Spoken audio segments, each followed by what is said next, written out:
Welcome, folks.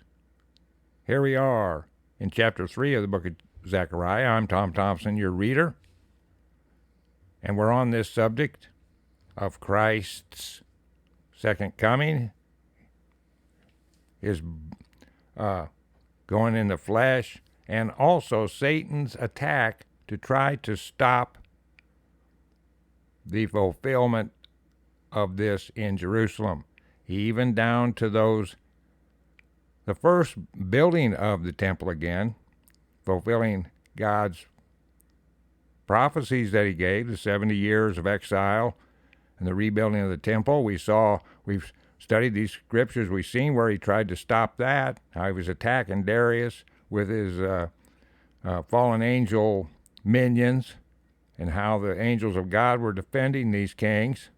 But here we have Jesus' name. Now, in Old English, and this is how things got a little muddied, Y and J are interchangeable with I. So you can, all three of those letters are the same in Old English. So when you see Joshua, it could be Yahshua, and that's translated Jesus with a J. It's the same name, folks. It's absolutely the same name. And so it's interesting because we have a type of Yahshua here. And he is the priest here, and he is involved with this first building of the temple. Yet, we're talking about the fulfillment of the second temple. In other words, the temple that is built without hands, not the one that's fought over here in the Maccabees. Okay? So, and we also have the promise of Christ's birth here. Okay? Here we go. Chapter 3, Book of Zechariah, verse 1. And he shewed me Yahshua, the high priest, standing before the angel of the Lord, and Satan standing at his right hand to resist him. So there's what I'm telling you, folks. There is an angelic war going on in dimensions that we don't see, even in the book of Revelations. The battle down there on the ground at Armageddon is only part of it. There is even a greater battle where Satan is battling and his minions with God's angels. That battle in heaven, that is a huge battle. Okay, so, but here we have Satan, and he's doing what? He's trying to mess things up, and he continues to do this. He's always done it, and he always will do it. 2, it says, And the Lord said unto Satan, The Lord rebuke thee, O Satan, even the Lord that hath chosen Jerusalem rebuke thee. Is not this a brand plucked out of the fire? Okay. So that is used, that same statement about plucked out of the fire, the brand out of the fire. You see, in all the fire, his treasure, his church, his city Jerusalem is pulled out of the fire. Who did that? The Lord did that. Okay, here comes the similitude. We have the high priest. He's got the same name as Jesus. Same name. 3. Now Yahshua was clothed with filthy garments and stood before the angel. 4. And he answered and spake unto those that stood before him, saying, Take away the filthy garments from him.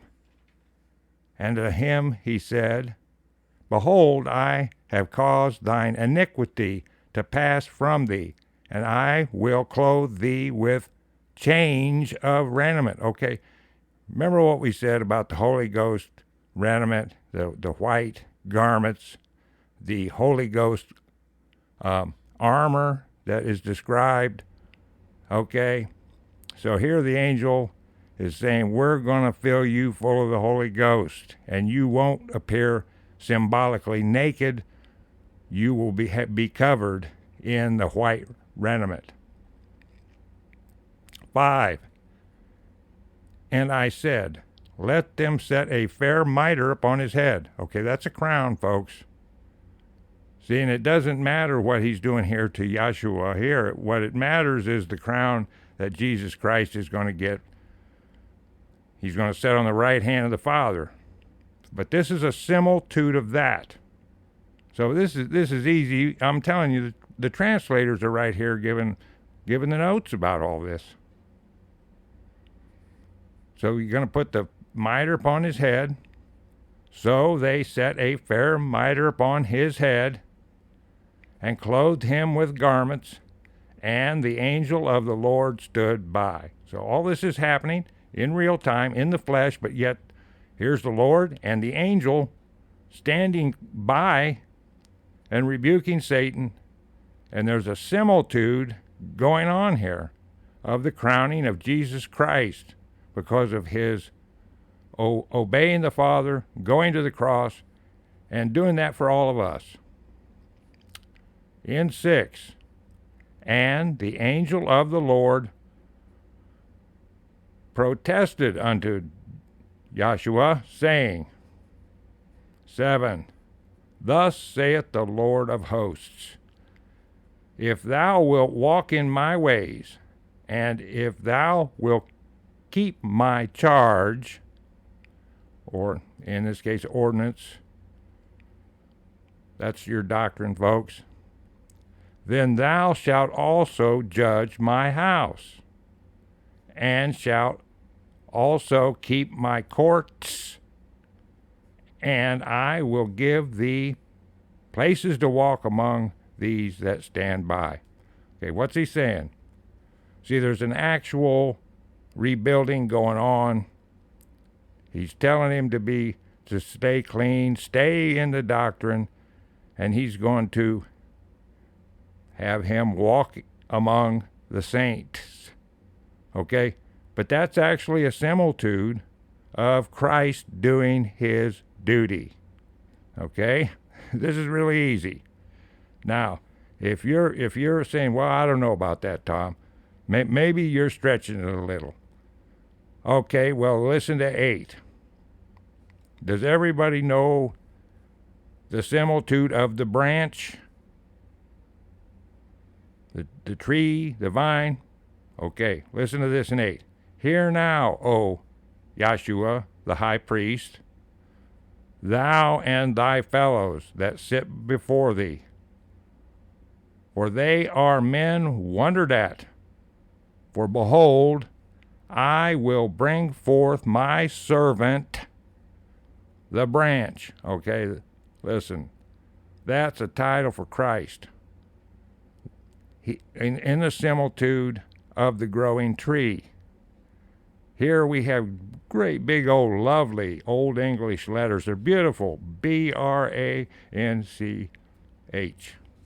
And that is Jesus Christ. There's no doubt about that.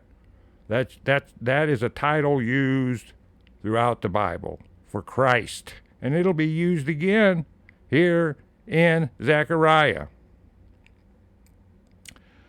9. Okay, now this is the similitude of the cornerstone. There is an actual cornerstone being laid on the temple, yes. But it's used all through the New Testament, Christ the stone. Remember back in Daniel how the stone comes and destroys the fourth empire there, Mystery Babylon. Well, anyway, here we go. In 9 it says, for behold, the stone that I have laid before Joshua, or Yahshua, upon one stone shall be 7 eyes. Okay, what did we say? The 7 spirits before the throne. Those 7 angels that you seen in Daniel. You saw them in Revelations. Those 7 spirits. Here they are. There shall be 7 eyes. Here's Christ. Here is his servants, the great angelic angels that do the will of God. One was over each church there in Revelations. Here they are. On one stone. That's the cornerstone. That's Christ. That's a title for him. I will engrave. Here we go. In 9. For behold, the stone that I have laid before Yahshua, upon one stone shall be 7 eyes. That's the title for those 7 cherubs. Behold, I will engrave the graving thereof, saith the Lord of hosts, and I will remove the iniquity of that land in one day. Okay. One is at the cross. He trampled all our sin there at the cross. But also the day of the Lord, when he comes back and puts Satan in his place. Listen to what I said about that day. And when you see that day, that is a future prophetic event. In 10. In that day, saith the Lord of hosts, shall ye call every man his neighbor under the vine and under the fig tree. That right there goes right to the New Jerusalem. One of the titles is not only the branch, but the vine. And notice the fig tree. You're going to see that throughout the New Testament. Also, there is the fruit. Okay? All right, so there's that in chapter 10, folks. I hope you're getting all this, because it's going to be explained on all these chapters are going to go through this stuff. Okay? So, there we go. I will see you in the 4th chapter here. This is the King James Bible Prophecy 1611 Church. Tom Thompson. We're going to keep on going. See you on the other side.